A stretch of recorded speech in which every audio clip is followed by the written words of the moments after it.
Setelah dimulainya pertarungan Yu Hao melawan wanita dolo 8 cincin, dengan Yu Hao menjebaknya dalam pertarungan kekuatan mental, Yu Hao pun kemudian memunculkan kemampuan pedangnya saat gelombang cahaya pedang panjang pun segera muncul di langit. Dengan itu pun tanpa basa-basi langsung dilesatkannya ke arah wanita dolo 8 cincin. Menyebabkan si wanita itu pun yang melihatnya sontak menunjukkan mode linglungnya didasari atas pengaruh kekuatan mental yang diluncurkan Yu Hao padanya sebelumnya. Namun ia pun mencoba menghilangkan mode linglungnya ini dan mencoba yang terbaik untuk mengatasi serangan cahaya pedang panjang Yu Hao. Dengan mengangkat tangannya, mengaktifkan cincin jiwa ketujuhnya yang segera bersinar, serta roh pembalasan besar di belakangnya melayang ke depan dan menyatu dengan tubuhnya berubah menjadi setan besar. Tapi demikian pasca memunculkan tubuh setan besarnya ini, ia pun tak memilih menyerang atau bahkan menahan serangan dari Yu Hao. Melainkan ia cara bagongnya berbalik dan kabur seedan-edannya, mencoba sekuat tenaga ingin melarikan diri dari cahaya pedang yang mengantamnya. Namun demikian walaupun dirinya sekuat tenaga mencoba untuk kabur, kemampuan cahaya pedang Yu Hao itu pun nyatanya masih tetap mengenainya dan segera merobek semangat pembalasannya. Sehingga memaksa jiwa wanita dolo 8 cincin pun bergetar hebat serta pada akhirnya runtuh di balik sorotan kedua matanya yang tak lagi memerah tampak seperti iblis, melainkan itu kembali dalam keadaan normal sama seperti mata Yu Hao, membuat Yu Hao pun yang melihatnya menunjukkan rasa bangganya. Mengingat kemampuan ini didapatkannya setelah dirinya berkultivasi secara tertutup selama beberapa bulan untuk menggabungkan berbagai kemampuannya. Saat ia telah dengan sempurna menggabungkan kekuatan spiritual dan jiwanya melalui emosinya, membentuk 3 keterampilan besarnya, sehingga tak peduli seberapa kuat lawan yang dihadapinya, lawannya itu pun akan dapat terpengaruh olehnya jika dirinya tak cukup tangguh secara emosional untuk melawan invasi kekuatan spiritualnya. Lebih lagi 3 keterampilan besar ini terutama dikendalikan menggunakan kekuatan spiritual Yu Hao, dikarenakan kekuatan spiritualnya jauh lebih unggul dari kekuatan jiwanya, memungkinkan ketika ia mampu meningkatkan kekuatan jiwanya ke tingkat yang sebanding dan melepaskan 3 keterampilannya ini, dapat dipastikan ia akan dapat memantapkan dirinya sebagai salah satu penguasa jiwa terkuat di seluruh penjuru benua. Namun pasca meruntuhkan jiwa wanita dolo 8 cincin menggunakan kemampuan cahaya pedangnya, Yu Hao pun tak sedikit pun menghentikan serangannya untuk menghabisi wanita dolo 8 cincin. Malah sebaliknya ia pun segera memunculkan kemampuan lainnya saat dia mulai membentuk simbol hati di udara dan semua penerang lampu di sekitarnya ditarik pada saat ini, serta juga memunculkan jantung tamban di tengah telapak tangannya dengan ternyata itu adalah hati emas yang bahkan permata paling mempesona di dunia ini saja tak dapat dibandingkan dengan cahaya dari hati emas ini. Diikuti kedua matanya pun yang perlahan tertutup rapat tenggelam dalam benaknya mengingat akan sosok Dong-er. Dengan ketika ia masih tenggelam di dalam benaknya ini, hati emas yang bersinar itu pun perlahan bergerak mendorong telapak tangannya ke depan, membentuk 3 keterampilan hebat dari Yu Hao yang juga kali ini merupakan serangan terakhirnya.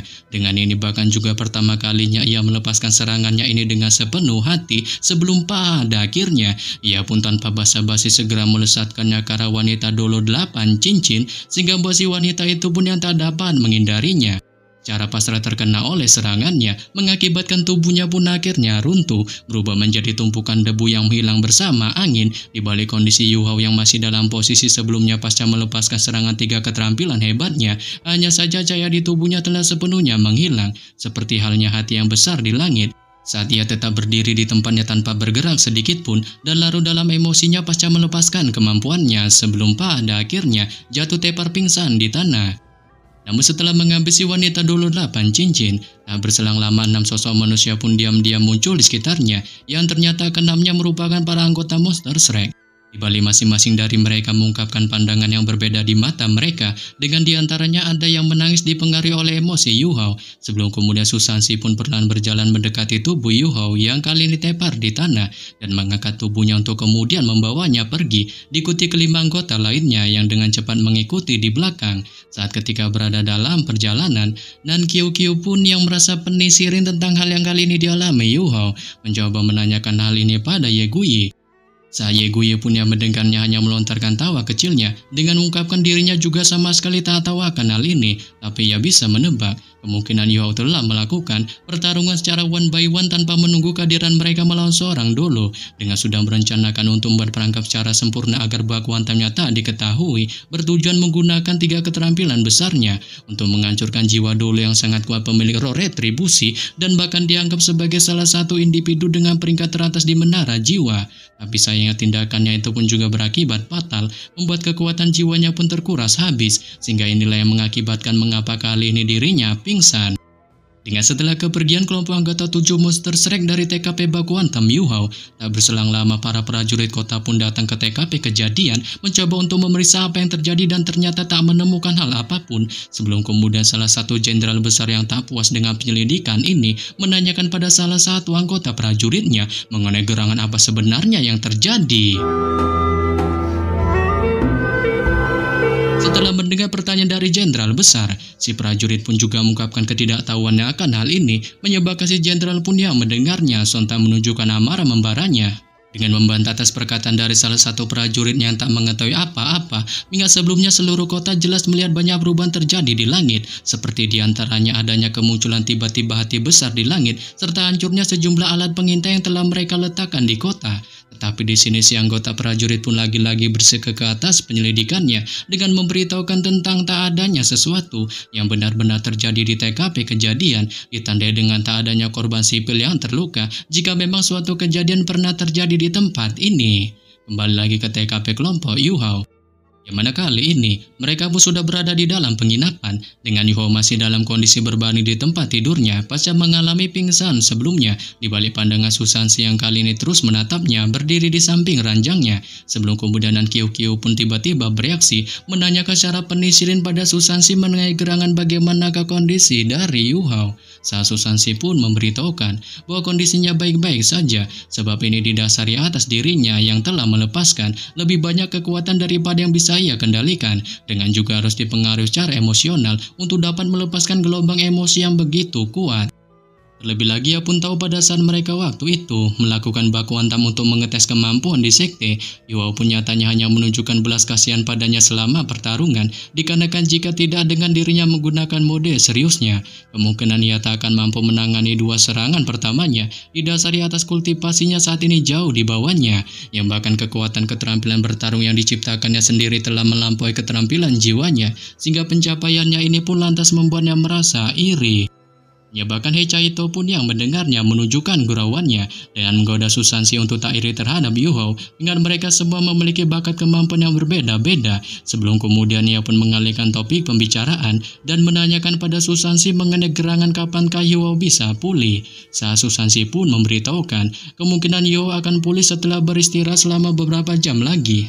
Didasari atas kondisi aneh yang kali ini dialami di tubuhnya, dengan kekuatan jiwanya jelas telah terkuras habis, tapi nyatanya ia pulih dengan kecepatan yang sangat cepat, dengan tanpa seolah-olah ia memiliki sebuah teknik penyembuhan di tubuhnya. Hanya saja dirinya masih tak yakin berapa lama semangatnya akan pulih, sebab kekuatan keterampilannya berasal dari hubungan antara kekuatan spiritual dan emosinya. Saat ia juga tak berpikir itu akan mudah baginya untuk pulih dari keadaan emosinya, mengingat betapa mengerikannya ia meluapkan emosinya sebelumnya, sehingga ketika Yu Hao terbangun, ia pun berinisiatif agar memperingatkannya untuk tak menggunakan ketiga keterampilan ini dengan mudah.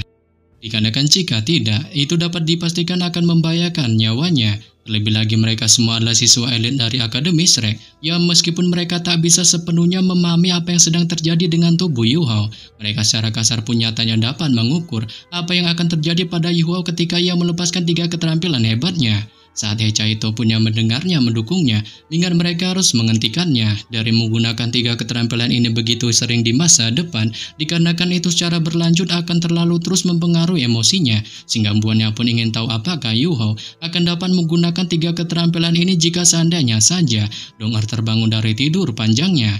Dengan setelah melakukan perundingan tentang kondisi Yu Hao, masing-masing dari mereka pun memutuskan untuk beristirahat di kamarnya, di balik pandangan Ye Gui yang secara perhatian terus mengamati sosok Yu Hao yang kali ini terbaring di tempat tidur. Namun ketika sampai di kamarnya bersama dengan Nan Kyo, Nan Kyo pun yang merasakan Ye Gui memiliki sedikit ketertarikan akan sosok Yu Hao, berdasarkan pandangan matanya secara perhatian terus mengamati akan sosoknya sebelumnya, menanyakan padanya mengenai gerangan dirinya yang apakah jatuh cinta dengan Yu Hao. Saya Guye punya mendengarnya spontan terdiam sejenak di balik sedikit rasa malu yang ditunjukkannya. Sebelum kemudian ia pun mulai mengungkapkan tentang dirinya yang memang menyembunyikan kesukaannya terhadap Yu Hao berdasarkan tipe orangnya yang menurutnya terbilang rumit, memiliki kemampuan yang jauh lebih unggul dari orang lain pada usia yang sama. Terlebih lagi dirinya rela jatuh cinta pada pria seperti Yu Hao. Walaupun segala halang rintangan harus dilewatinya guna mendapatkannya, namun ia juga pun secara alami tahu diri dengan mengatakan pada dirinya sendiri bahwa ia tak mungkin bisa mendapatkannya didasari atas dirinya yang sudah memiliki kekasih yaitu Dong-er, sehingga buahnya pun juga memilih untuk menyerah. Menyebabkan dan Kyo-Kyo pun yang mendengarnya sontak mendukungnya, sebab itu merupakan suatu keputusan yang harus diambilnya, mengingat ia merasa memendam perasaan yang berlebih pada seseorang yang sama sekali tak mencintai kita, itu sama saja suatu tindakan yang bodoh. Singkat cerita 2 hari pun berlalu, Yo pun akhirnya terbangun dari pingsannya pada pagi hari kedua, tapi ia pun masih tenggelam dalam emosinya dan tak bisa melepaskan diri dari situasinya itu, sehingga buahnya pun membutuhkan 1 hari lagi sebelum ia pulih sepenuhnya, dan dalam 2 hari ini, suasana di kota matahari terbit pun menjadi sangat tegang. Sebab ada juga seseorang yang menginap di tempat kelompok Yuho berada, dengan ternyata orang itu adalah Peng Ling, yang merupakan waria gemoy yang telah disiksa wanita dulu 8 cincin waktu itu. Dikarenakan ia telah diselamatkan oleh Jing Jian, berdasarkan pemberitahuan Yuho melalui deteksi spiritualnya, serta basecamp tempat Peng Ling disiksa tampaknya hanya berisi wanita dulu 8 cincin yang telah dibantai Yuho. Dengan selain itu, tak ada sebiji orang pun yang selamat selain Peng Ling, sehingga setelah Peng Ling dibawa kembali, Chaito dan Susansi pun bergiliran untuk mengawasinya, di balik kondisinya yang kali ini masih tampak terlihat linglung. Oleh sebab itu setelah terbangunnya Yuho, yang kali ini dalam mode duduk bersila di tempat tidurnya, Susansi pun menanyakan padanya mengenai gerangan kondisinya yang apakah dalam keadaan baik-baik saja.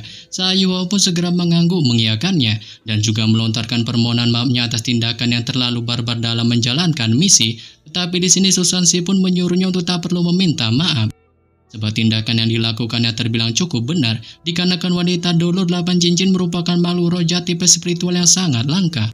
Bahkan mereka sendiri saja kemungkinan tak akan sanggup untuk melawannya, sehingga tepat baginya agar melepaskan semua kekuatannya untuk melawannya. Hanya saja dirinya tak memahami efek samping yang dialaminya pasca menggunakan 3 kombinasi kemampuan hebatnya, membuatnya pun pada akhirnya mengingatkannya agar tak terlalu barbar dalam menggunakan kemampuannya itu di masa depan.